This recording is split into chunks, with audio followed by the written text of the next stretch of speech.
So I'm working on the Belvedere today. It's springtime, so it's time to get it cleaned up. I've driven it around a little bit already. As you can see, I got some mud on it. It's probably from coming through the yard where I had it stored. But as you can see up in here, you know, it's got some dirt in it and stuff like that. So this is all underneath the fender there. If anybody was ever really curious what this thing looked like underneath. And there's a truck project that I've been doing a lot of, but now, like I said, I'm gonna start cleaning up the Belvedere, getting it ready kind of for summer. You can kind of see how dirty, got some mud in here. You know, all of it comes off really, really easy because it's all waxed. But you can see the, kind of see the wheel well in here, you know, all painted and stuff. So here's the tire. I've had a lot of people ask me what size tire these are, and I will show you if I can find it. It's right there. They're a 275 55 18, so they're a fairly wide tire.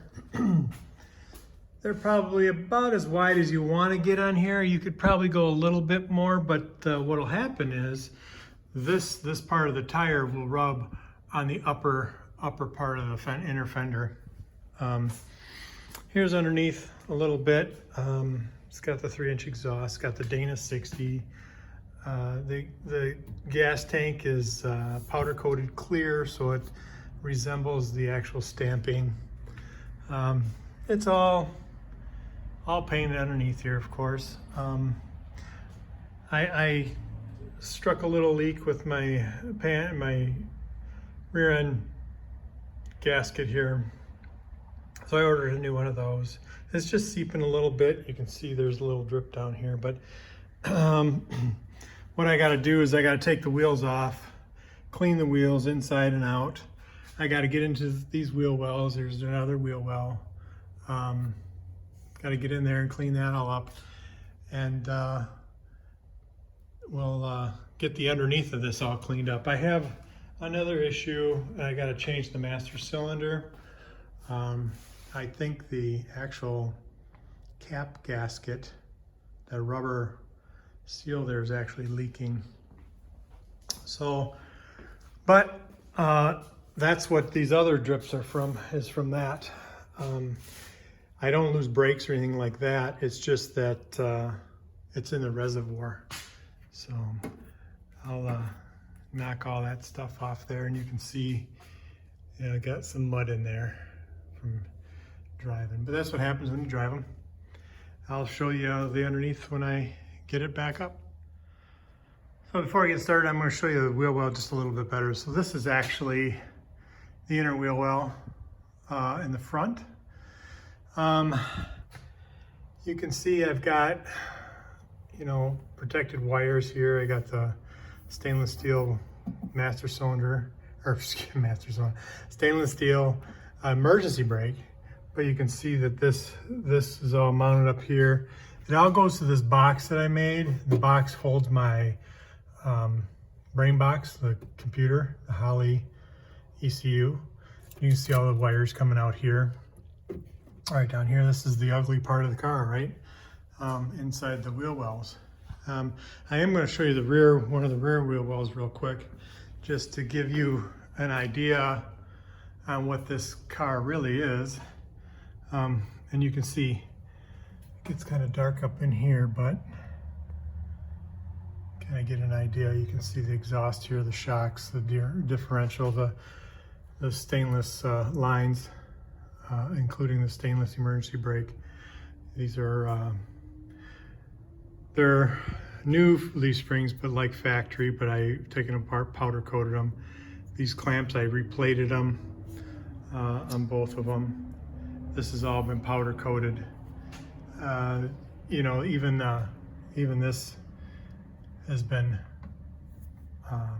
painted or powder coated or something.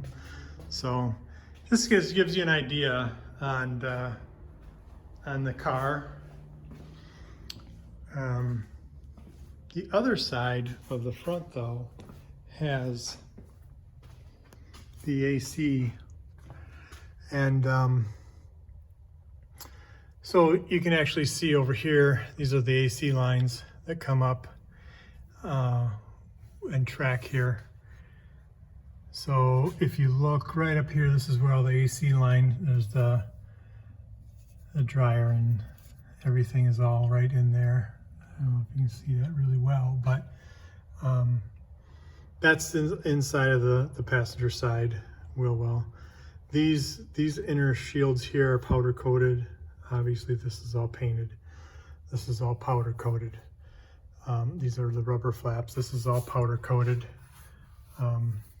So I've got adjustable strut rods here with the solid mounts. So they're just a heim joint type thing. So this helps you when you stop. The factory has rubber in here so the wheel will move forward and backward slightly. So that'll help the brake feel. So anyway, that is the car before I even start cleaning it.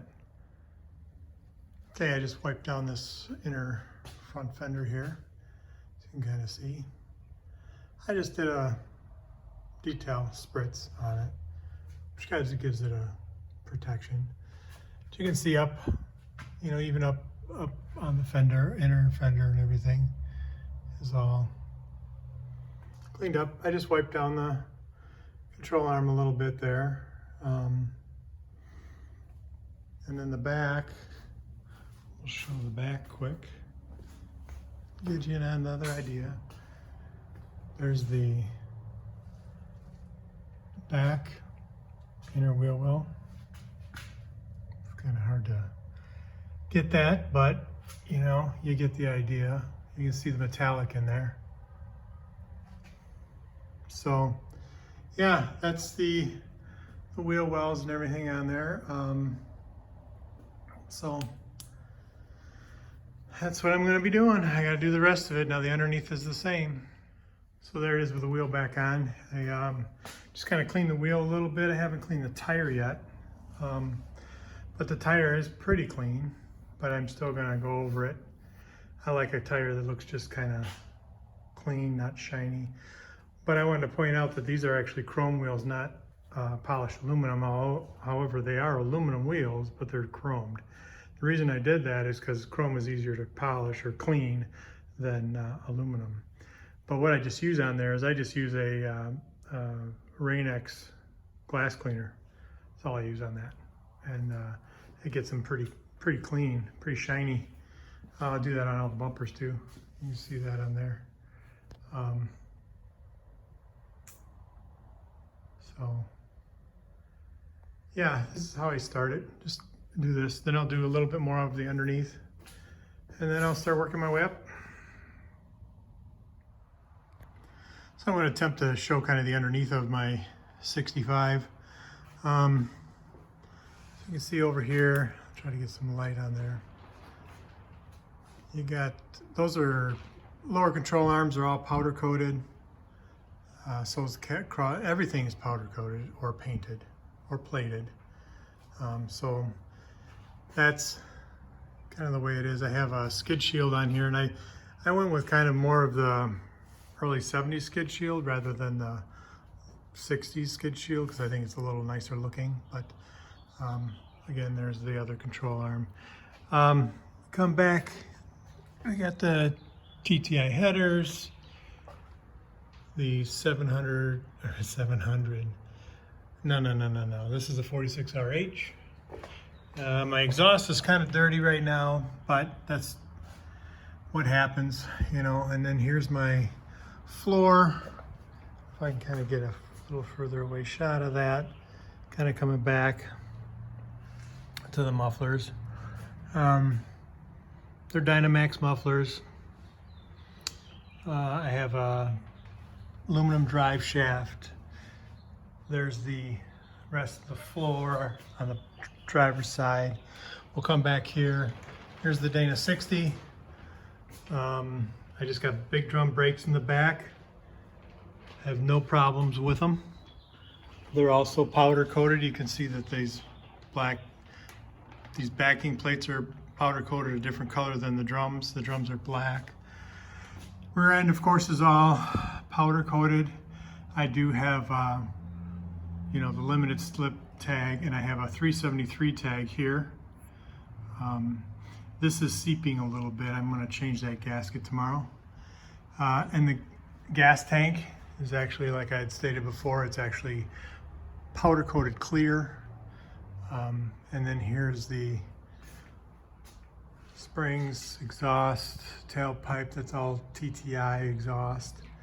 All the lines, brake lines, these brake lines here are all, you know, stainless steel. Fuel lines are stainless steel. Emergency brake is stainless steel. As you can see here, it's all stainless steel. So I just kind of want to get a quick rundown of underneath the car, since I kind of showed the little bit of the wheel wells and stuff. And I'll show you a little bit more under the hood now. And here's the outside of the car.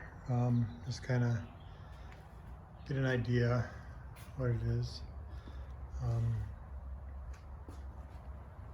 So let's open the hood.